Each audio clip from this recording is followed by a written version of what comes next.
Hello everyone, welcome back to my channel. तो इस part की शुरुआत में च्योंगा की मॉम घर में किसी को नहीं बताती है कि च्योंगा के साथ स्कूल में क्या क्या हुआ है। वो इस बात को अपने और च्योंगा के बीच में रखने का डिसाइड करती है। सियोल को भी पता चल जाता है कि उसके घर में चल क्या रहा है, बट उसको ये पता नहीं चलता कि उसकी बहन भी सुसाइड करने गई थी, इसलिए वो इन सब बातों में इतना रिएक्ट नहीं करती है। दूसरी तरफ हमें पता चलता है कि जिन्बो की मॉम जियोंग की मॉम की छोटी बहन है। जियोंग की डेथ की खबर सुनकर जिन्बो और उसकी मॉम जियोंग की मॉम से मिलने आते हैं। वो दोनों भी अचानक जियोंग की डेथ की खबर सुनकर बहुत ही ज्यादा हैरान और सैड थे। जिन्बो की मॉम कहती है, क्या तुमने अपने बड़े बेटे हुआई और अपने एक्स हस्बैंड को डेथ की खबर दी है? इस पे जियोंग की मॉम कहती है, मैं उनको डेथ फिनारल के दिन बताऊंगी। अगले सीन में न्यूज वालों को पता चल जाता है कि अपनी गर्लफ्रेंड को बचाते बचाते फेमस जज यूरा के बेटे की डेथ हो गई है। सारे रिपोर्टर जियोंग के घर के सामने खड़े थे उनसे और खबर निकलवाने के लिए, लेकिन जियोंग की मॉम सबको इग्नोर कर रही थी। अगले सुबह जियोंगा की मॉम ऐसा दिखावा करने की कोशिश कर रही थी जैसे कुछ हुआ ही नहीं है, लेकिन वो अंदर से बहुत ही ज्यादा सैड थी, क्योंकि उनको ही पता है कि च्योंगा सुसाइड करने क्यों गई थी और उस पे 2 साल में स्कूल में क्या क्या बीता है। च्योंगा के डैड और सियोल एकदम नॉर्मल थे, उल्टा च्योंगा के डैड तो बातों बातों में च्योंगा को ताने मार रहे थे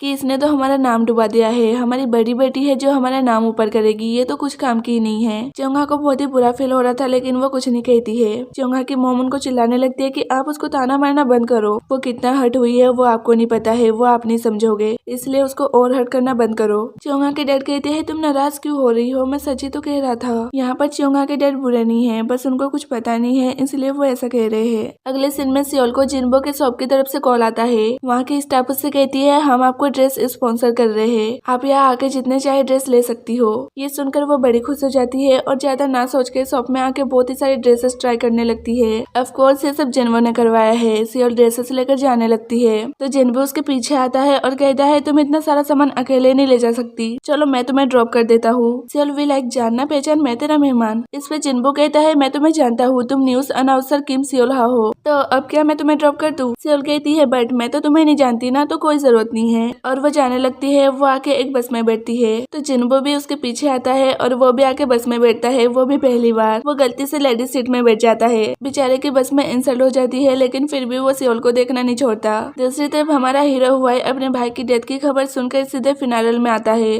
वहाँ च्योंगा भी आती है, लेकिन वो बाहर से जाने लगती है। वही अंदर आता है। वो बहुत ही ज्यादा सैड था। वो अपने भाई के फोटो देखकर अपने आंसू कंट्रोल नहीं कर पाता है, तो वो जल्दी से बाहर आ जाता है और बाहर एक बेंच पे बैठकर रोने लगता है। उधर से च्योंगा जा रही थी, लेकिन फिर वो डिसाइड करती है कि वो अंदर जाएगी। अब भले जो भी होगा वो देखा जाएगा। ये सोचकर वो अंदर जाने लगती है तो वो देखती है कि हुआई का बैग नीचे गिरा हुआ है, तो वो उससे कहती है, सोल्जर आपका बैग नीचे गिरा हुआ है। इसमें वो रोते हुए आवाज में कहता है, हाँ मुझे पता है। ये सुनकर च्योंगा उसका बैग उठा के बेंच पे रख देती है। वो उसको पहचान नहीं पाती है, क्योंकि उसके कैप से उसका चेहरा ढका हुआ था। देन च्योंगा फिनारल वाले रूम में आती है। च्योंग की मॉम उसको देखकर हैरान थे कि ये यहाँ किस मुंह से आई है। च्योंगा जाती है, च्योंग के फोटो के सामने फूल रखती है और उसको देखकर रोने लगती है। देन वो जाने लगती है, लेकिन जिन्बो की मॉम उसका बाल पकड़ लेती है और उसको कांटे में ले जाकर बुली करने लगती है। वो कहती है, तुम्हारी हिम्मत कैसे हुई च्योंग के फिनारल में आने की, जबकि तुम्हें बचाते बचाते उसकी डेथ हुई है। च्योंग की मॉम ये सब देख रही थी, लेकिन वो कुछ नहीं कहती है। जिन्बो की मॉम उसे मारते मारते कहती है, वो तुम हो जिसकी वजह से जियोंग की डेथ हुई है, तुम हो उसकी डेथ की वजह, तुम यहाँ कैसे आ सकती हो?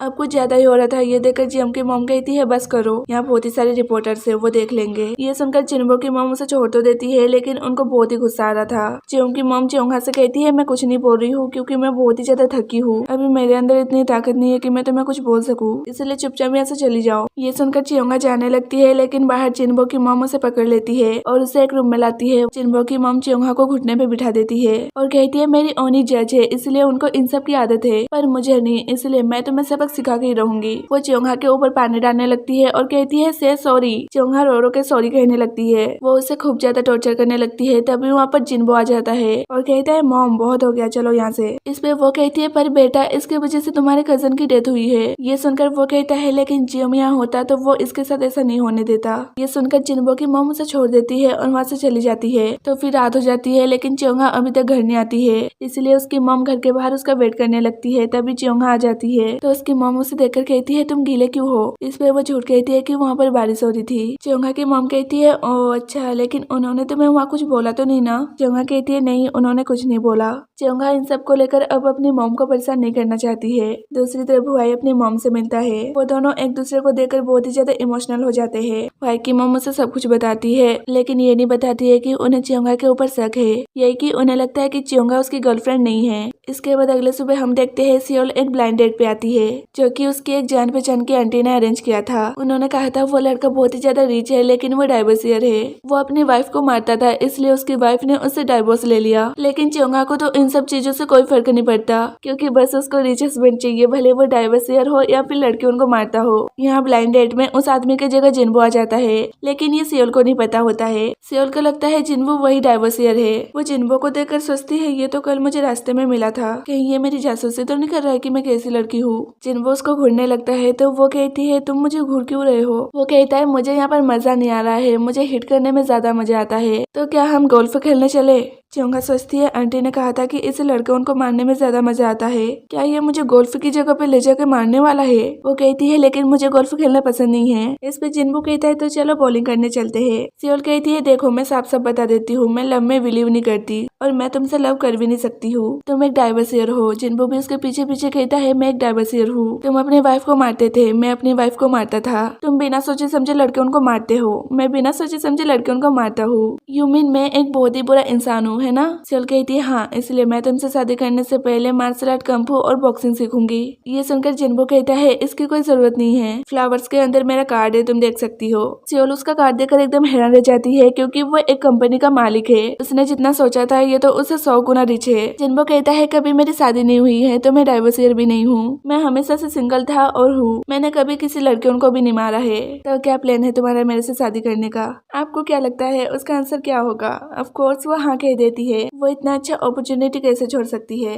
दूसरी तरफ जियोंग के घर में कोई आया हुआ था, लेकिन जियोंग की मैड डोर ओपन नहीं कर रही थी, क्योंकि उनको लग रहा था कि कोई रिपोर्टर्स वगैरह होंगे। तभी जियोंग की मॉम आती है और कहती है उसे अंदर आने दो, वो मेरी मेहमान है। और ये मेहमान और कोई नहीं चियोंगा होती है। आप सोच रहे होंगे कि जियोंग की मॉम उसे घर कैसे बुला सकती है, जबकि वो उसे देखना भी पसंद नहीं करती है। एक्चुअली बात यह है कि जियोंग के पोस्टमार्टम रिपोर्ट से भी कुछ पता नहीं चला है। जियोंग की मॉम को पोस्टमार्टम रिपोर्ट से ही सबसे ज्यादा उम्मीद थी कि इसी से सच्चाई का पता चलेगा, लेकिन अब तो उसमें भी कुछ नहीं आया है। तो जियोंग की मॉम को लगता है कि चियोंगा सही है, वो उसकी गर्लफ्रेंड ही होगी। जियोंग की मॉम उसे माफी मांगती है अपने रूड बिहेवियर के लिए। वो कहती है अगर मेरा बेटा होता तो तुम्हें इतना हर्ट होते हुए कभी नहीं देख पाता, मैं अपने बेटे की तरफ से तुम्हें जितना हो सके उतनी मदद करूंगी। मतलब यहाँ पर जियोंग की मॉम सब सॉर्ट आउट कर लेती है। दूसरी तरफ सियोल को तो बिलीव ही नहीं हो रहा था कि उसको जिन्बो ने शादी के लिए कहा है। वो बहुत ही ज्यादा खुश थी, क्योंकि उसका ड्रीम पूरा होने जा रहा है। जिन्बो ने उससे कहा है कि हम इसी साल में शादी कर लेंगे, तब तक हम एक दूसरे को जानने के लिए डेट करेंगे। सियोल खुशी खुशी घर आ रही होती है, तभी वो उनके रेस्टोरेंट के बाहर चियोंगा को बैठी हुई देखती है। चियोंगा को देखकर उसे जियोंग का मैटर याद आ जाता है। उसे यह पता चलता है जो लड़का उसकी बहन को बचाते बचाते मर गया वो जिन्बो का कजन था। वो सीधे गुस्से में चियोंगा के पास जाती है और उससे झगड़ने लगती है कि तेरी जैसी बहन हो तो दुश्मनों की क्या जरूरत है, जो मेरे पास शादी का प्रपोजल लेकर आया है उसी का कजन तेरी वजह से मरा है, तूने मेरा ड्रीम तोड़ दिया है। वो उसको बहुत ही बुरा बुरा कहने लगती है। चियोंगा को बहुत ही बुरा फील हो रहा था, तभी वहाँ पर उनकी मॉम आ जाती है। सियोल गुस्से में चियोंगा के मुंह पे फ्लावर फेंक के चली जाती है। दूसरी तरफ जिन्बो की मॉम जिन्बो से कहती है तो जिससे शादी करने के लिए मारा जा रहा है तुझे पता है वो कौन है। जियोंग जिसकी वजह से मरा है वो उसकी ओनी है।